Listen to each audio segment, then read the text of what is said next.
जिंदगी का सबसे खूबसूरत रिश्ता है दोस्ती। बचपन से लेकर बुढ़ापे तक न जाने कितने ही लोगों से हमारा मिलना जुलना होता है, लेकिन दोस्त सब नहीं बन पाते। लेकिन जो हमारे खास मित्र होते हैं, कभी कभी उनसे भी जाने अनजाने या किसी गलतफहमी के कारण हमारे संबंध असहज हो जाते हैं या खत्म होने की कगार पर आ जाते हैं। ज्योतिष शास्त्र कहता है कि इसका कारण भी नवग्रह की बाधा ही होती है।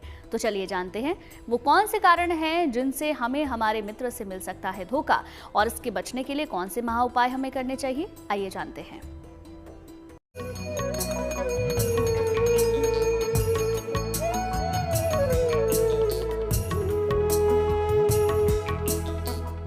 अनमोल होते हैं मित्र और पारस पत्थर सरीखा होता है उनका साथ। आने वाले हर संकट से आगाह और महफूज करता है हमारा सच्चा दोस्त। मुंह पर कड़वी लेकिन सच्ची बात बोलने का साहस रखता है हमारा परम मित्र। हर हाल में आपको हित चाहने वाला हितैषी होता है हमारा सखा। जैसे जैसे हम बड़े होते जाते हैं, हमें हमारी जिम्मेदारियां घेरने लगती हैं, तब साथ चाहिए होता है एक चरित्रवान मित्र का, जो सुख और दुख में हमारा साथ देता है, अच्छे और बुरे की पहचान करवाता है, बड़ी किस्मत से मिलता है ऐसे गुणों वाला सच्चा दोस्त। लेकिन क्या करें जब कोई अपना बनकर दगा दे? क्या करें जब कोई विश्वास जीतकर पीठ में खंजर घोंपे? ज्योतिष के जानकार बताते हैं कि मित्रता में मिठास और कड़वाहट का कारण होते हैं ग्रहों की चाल। 9 ग्रहों का जो संबंध है, जुड़ाव है और संबंध है, वो है भगवान शिव से। तो भगवान शिव की आराधना करने से सारे ग्रहों का नकारात्मक प्रभाव समाप्त हो जाता है और व्यक्ति सभी प्रकार के नकारात्मक कार्यों से, नकारात्मक प्रभाव से बच जाता है। मित्रता का पर्याय है केशव और सुदामा का साथ, जिनकी मिसाल इस कलयुग में मिलना मुश्किल है, लेकिन कहते हैं कि भरोसे पर दुनिया कायम है। और इसी दुनिया का सबसे मजबूत और खूबसूरत रिश्ता होता है मित्रता का।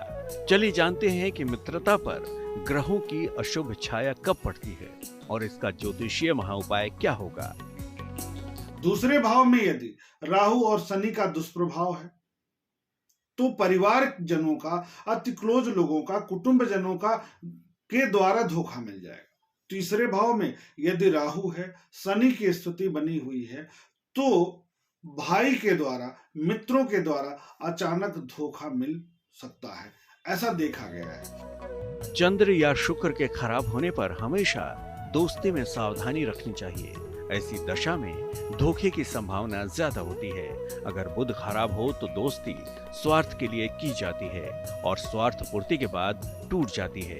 जिनकी कुंडलियों में बृहस्पति मजबूत हो, ऐसे लोग जानबूझकर धोखा खाते हैं। नित्य प्रातः सूर्य देव को जल अर्पित करें।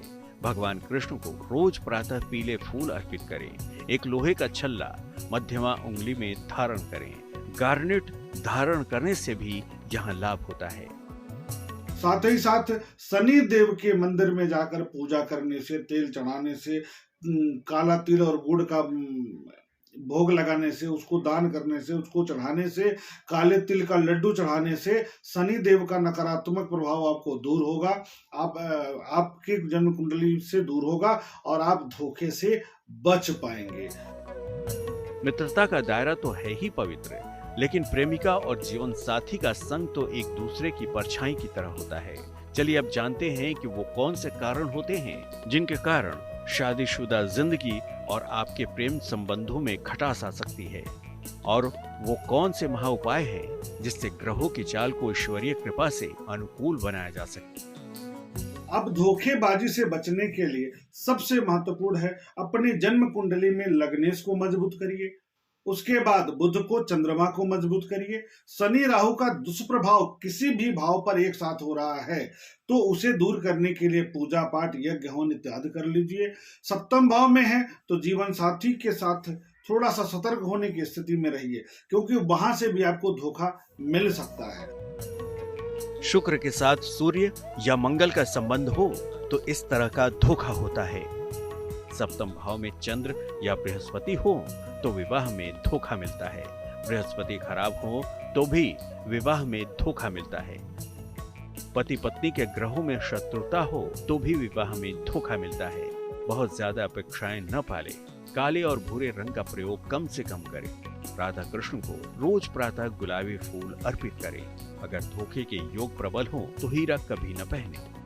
पूर्णिमा का व्रत करें। पूर्णिमा के दिन चंद्रमा की विशेष उपासना करें। देवी कवच का पाठ करें, जिससे विवाह संबंधित यदि कोई धोखा मिलने की स्थिति बनती दिखाई दे रही है, अगर बृहस्पति मजबूत है तो आपको पता चल जाएगा कि धोखा मिल सकता है इस क्षेत्र से। तो अगर आपको पता चल जा रहा है तो आप देवी कवच का पाठ कर लीजिए। तो देखा आपने किस तरह से मित्र, प्रेमी, प्रेमिका या जीवन साथी के संग हमारा रिश्ता उतार चढ़ाव वाला हो सकता है। तो आप भी महा उपाय के जरिए कुंडली की चाल को अपने पक्ष में कर सकते हैं। ग्रहों की बाधा का उपचार कर सकते हैं। ईश्वर की उपासना से अपने जीवन में सकारात्मक ऊर्जा का संचार कर सकते हैं।